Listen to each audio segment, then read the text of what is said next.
जय जगन्नाथ दर्शकों को नमस्कार। जगन्नाथ देवों रथयात्रा अवसर रे समस्त डीजे प्रेमी को शुभेच्छा एवं अभिनंदन। एबे आमे मेदिनीपुर सोली रे एक भक्ति गीत सुनिबु। प्रथमे आमे एही गीतर साक्षात फ्रिक्वेंसी सुनिबु। जय जय जगन्नाथ जगत ठाकुर शतदल पद्म पादे प्रणाम मोर।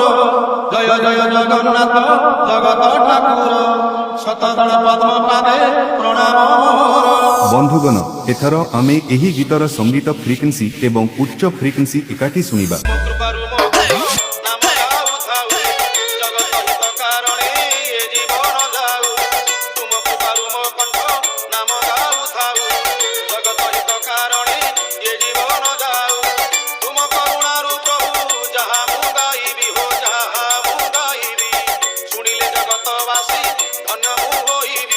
बंधुगण एपर्यंत आपण माने एही गीतर स्वर एवं मध्य फ्रिक्वेंसी उपभोग करिसंती। जगन्नाथ देवंक द्वारा एक भक्तिपूर्ण गीत एबे एहाकू रतन भैया तैयारी करिसंती। दर्शकगण आपणको मोबाइल बाहर करंतु एवं वीडियो तैयारी करिबा आरंभ करंतु। आसंतु एहाकू मिदनापुर सोली रे सुनिबा। जय Jagannath. YouTube by Humming Raj। Hulan जरा से हुलन जरा से हुलन जरा से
RJ Ratan Remix Sepur se YouTube by Humming Raj।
RJ Ratan Remix Sepur se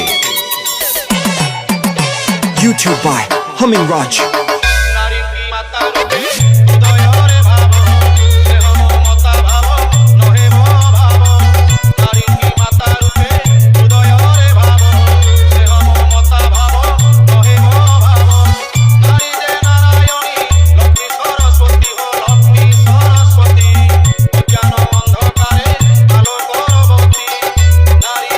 नारी